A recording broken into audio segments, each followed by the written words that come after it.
बच्चों, हम लोगों ने पार्ट 1 और पार्ट 2 में सत्ता की साझेदारी के विषय में देखा, जिसमें श्रीलंका और बेल्जियम की हम लोगों ने कहानियाँ देखी। श्रीलंका और बेल्जियम दोनों की ही जातीय बनावट में काफ़ी भिन्नता थी और दोनों ही सरकार ने अपने अपने क्षेत्र में जो कानून, जो नियम, जो तरीका अपनाया, उससे उस देश के विकास और आर्थिक विकास पर असर पड़ा। हमने देखा कि श्रीलंका ने अपने जातीय बनावट पर ध्यान न देकर सिर्फ एक जाति पर सारा ध्यान केंद्रित किया, जिसके कारण वहाँ गृह युद्ध की स्थिति पैदा हो गई। और बेल्जियम ने सोच समझकर बहुत ही अच्छे तरीके से एक कल्पना के सदृश एक योजना के तहत बनाई, सत्ता में साझेदारी की, जिससे वहाँ शांति कायम हुआ, गृह युद्ध खत्म हुआ, शांति कायम हुआ और देश सुचारू ढंग से चलने लगा। तो इस तरह से हमने देखा था कि सत्ता की साझेदारी बहुत ज़रूरी है। अब है सत्ता के साझेदारी का रूप कैसा होना चाहिए। तो देखिए, सत्ता की साझेदारी के कई रूप होते हैं। पहला जो है वह है सरकार। कैसी सरकार होनी चाहिए, किसी देश में सरकार कैसी होनी चाहिए। हर देश अपने बनावट, अपने भौगोलिक दशा के आधार पर अपने आप को बांटते हैं, लेकिन सबसे पहला कितना उनका कैसा भी भौगोलिक दशा हो, कैसा भी उनकी शासन व्यवस्था हो, लेकिन शासन व्यवस्था को यदि सरकार को हम 3 अंगों में विभाजित करते हैं, तब जाकर देश मजबूत होगा। यह 3 अंग हैं, कार्यपालिका, विधायिका और न्यायपालिका। यह तीनों 3 अंग स्वतंत्र अंग हैं। तीनों 3 अंग हैं और अपने अपने कार्य क्षेत्र में पूर्ण स्वतंत्र हैं, पर यह एक दूसरे के पूरक हैं। यह एक दूसरे से जुड़े हुए हैं। यह इस पर निर्भर है या ऐसे निर्भर है। जैसे कार्यपालिका यानी मंत्री परिषद विभिन्न प्रकार देश के विभिन्न मुद्दों को जांचता है, समझता है और अपने विचारों को विधायिका तक पहुंचाता है कि ऐसा कानून बनाया जाए, जिससे ऐसा कानून, ऐसा विधेयक पारित किया जाए जिससे देश में एक नया कानून व्यवस्था बन सके। जब वह कानून विधायिका यानी संसद के दोनों ही सदन में जब वह विधायक पास हो जाता है, राष्ट्रपति से मोहर लग जाती है, तो वह कानून बनकर न्यायपालिका पर के अधीनस्थ चला जाता है और न्यायपालिका उसी कानून को उसी विधायक को विधायिका और कार्यपालिका के सहयोग से संचालित करती है और दोनों पर नियंत्रण स्थापित करती है। जबकि न्यायपालिका की न्याय व्यवस्था, इसके चुनाव व्यवस्था में कार्यपालिका और विधायिका महत्वपूर्ण भूमिका निभाते हैं, लेकिन विधायिका और अपने कार्य क्षेत्र में स्वतंत्र, कार्यपालिका अपने कार्य क्षेत्र में स्वतंत्र, न्यायपालिका अपने कार्य क्षेत्र में स्वतंत्र, लेकिन तीनों पर अंकुश रखने के लिए न्यायपालिका है। तो सरकार के यदि तीनों अंग स्वतंत्र होने के साथ साथ यदि एक दूसरे के पूरक होते हैं, तभी देश मजबूत बनेगा। जहां किसी एक को भी स्वतंत्रता दे दी जाती है, तो वह देश कामयाब नहीं हो सकेगा। हम लोगों ने पिछले बार भी देखा था, 9th क्लास में ही देखा था कि मैक्सिको में भी ऐसी घटना हुई। वहाँ राष्ट्रपति चुनाव करवाए, लेकिन चुनाव प्रक्रिया के होने के बावजूद भी राष्ट्रपति के पास बहुत सारी शक्तियाँ थीं और शक्ति की बदौलत वह जब चाहे तब कानून को बदल सकता था, अपने अनुसार कानून को नचा सकता था। तो ऐसा नहीं, इसलिए सरकार के 3 अंग का होना बहुत जरूरी है। तीनों को अलग स्वतंत्रता देना और तीनों को एक दूसरे से जुड़े रखना अनिवार्य है। इसलिए इसे हम क्षैतिज वितरण कहते हैं, या सरकार का क्षैतिज वितरण कहलाता है, या सरकार का क्षैतिज वितरण के नाम से जाना जाता है। अब है सरकार के स्तर।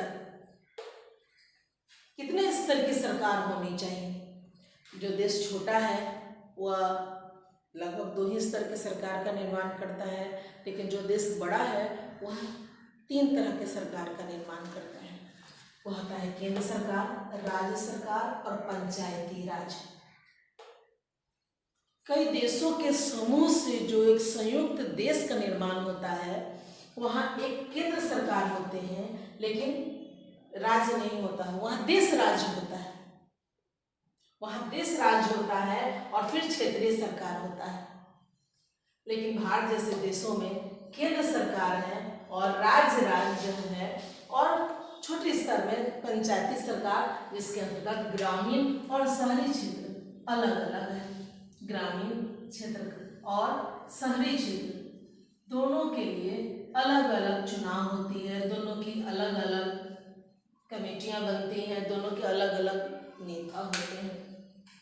तो सरकार के स्तर भी निर्भर करता है। जैसे केंद्र सरकार जो पूरे देश का संचालक होता है, जो सरकार कहलाता है, वह कार्यपालिका का निर्माण करता है और उसका काम है देश के आंतरिक भागों में विकास करना, जल थल वायु सेना का निगरानी रखना, विदेशी आयात निर्यात को बढ़ावा देना और विभिन्न प्रकार से पूरे देश को मजबूत, सुदृढ़ और विकसित करना।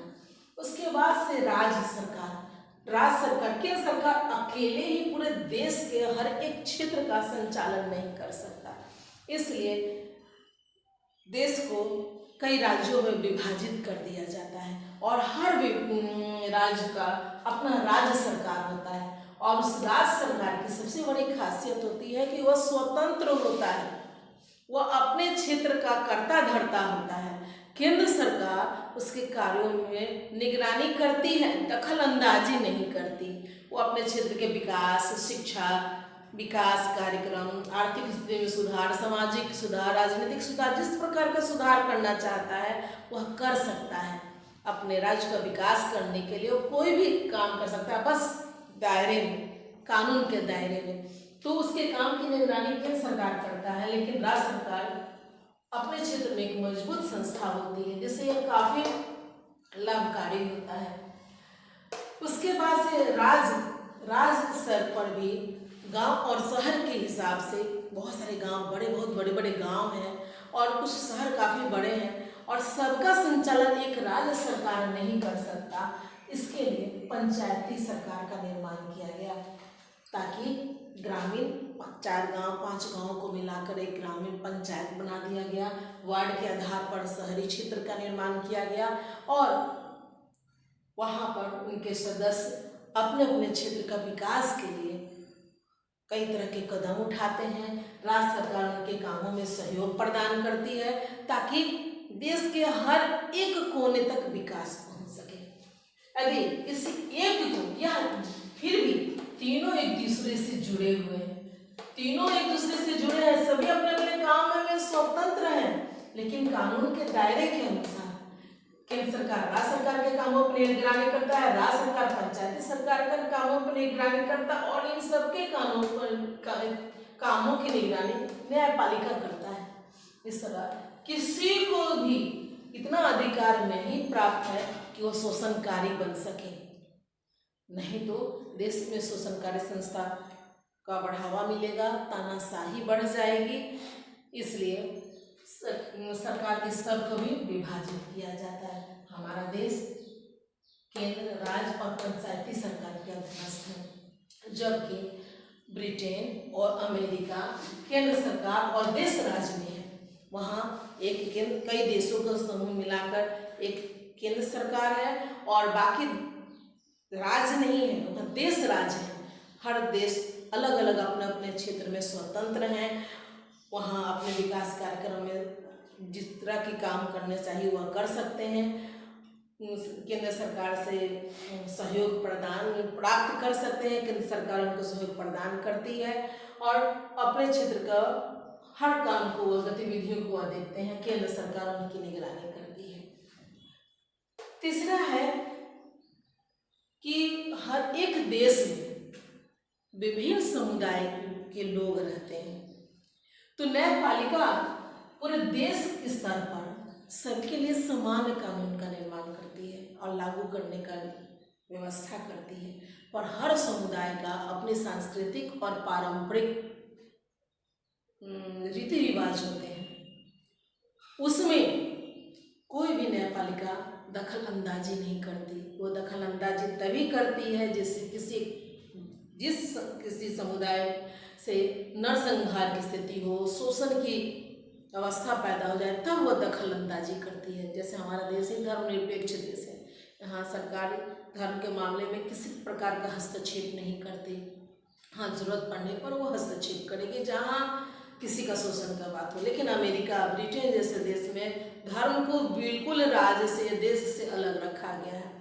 तो ये समुदाय कैसे संचालित हो, तो उनके लिए वह क्या करते हैं, विभिन्न सामाजिक समूहों द्वारा सत्ता का बंटवारा होता है सामुदायिक सरकार के आधार पर। विभिन्न सामाजिक समूह, देश में जो विभिन्न सामाजिक समूह हैं वो अपने सत्ता का बंटवारा कर लेते हैं सामुदायिक सरकार। उनके लिए उनका एक खास सामुदायिक सरकार होती है जो अपने अपने समुदाय के लिए नियम रीति रिवाज बनाती है, और देश के किसी भी कोने में वह समुदाय रहता हो, वह अपने रूल का पालन अपने सामुदायिक सरकार के अनुसार कर सकता है, और उसके इन कामों में न केंद्र सरकार न राज्य सरकार हस्तक्षेप करता है। इस तरह से तभी जा करके जहाँ जातीय बुनावट जटिल हो, वहाँ सभी लोग सामूहिक रूप से सामंजस्य बना करके आराम से रह सकते हैं, शांति कायम कर सकते हैं, देश का अच्छे से संचालन कर सकते हैं।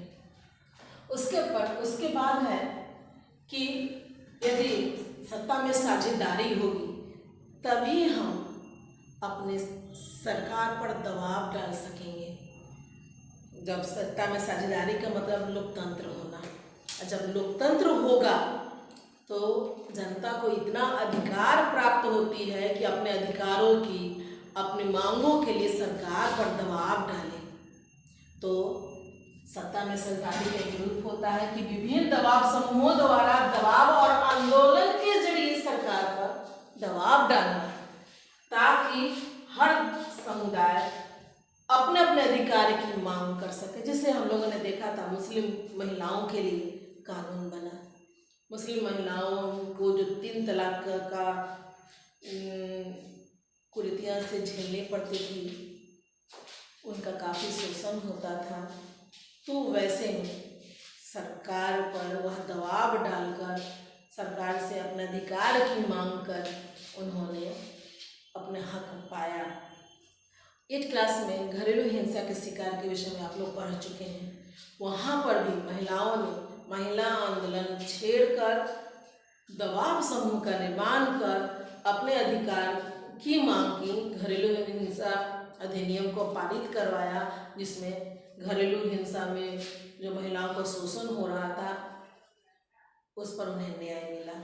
तो दबाव समूह का काम ही है कि वह सरकार के काम काजों पर निगरानी रखे, दबाव डाले। यदि जिस देश में दबाव समूह है तो वहाँ की सरकार मजबूत होगी, क्योंकि सरकार को आईना दिखाने का काम दबाव समूह करती है। क्योंकि यह विपक्षी दल भी होता है, और ये विपक्षी दल ही सरकार को आईना दिखाती है, और सरकार अपने कमजोरियों को दूर करने की कोशिश करता है। यह जन आंदोलन के जरिए भी हो सकता है, या किसी जाति के, जैसे डॉक्टर, वकील, शिक्षक, कोई भी अपने समूह के द्वारा भी सरकार पर अपने अधिकार की मांग कर सकते हैं। इस तरह से हमने देखा कि ये सत्ता के सैद्धांतिक रूप हैं, और यह एक बेहतरीन है। किसी देश को मजबूत बनाने में, किसी लोकतंत्र को मजबूत बनाने में सत्ता की साझेदारी अति अनिवार्य है। इसलिए सत्ता की साझेदारी बहुत ज़रूरी है। फिर अगली बार, धन्यवाद।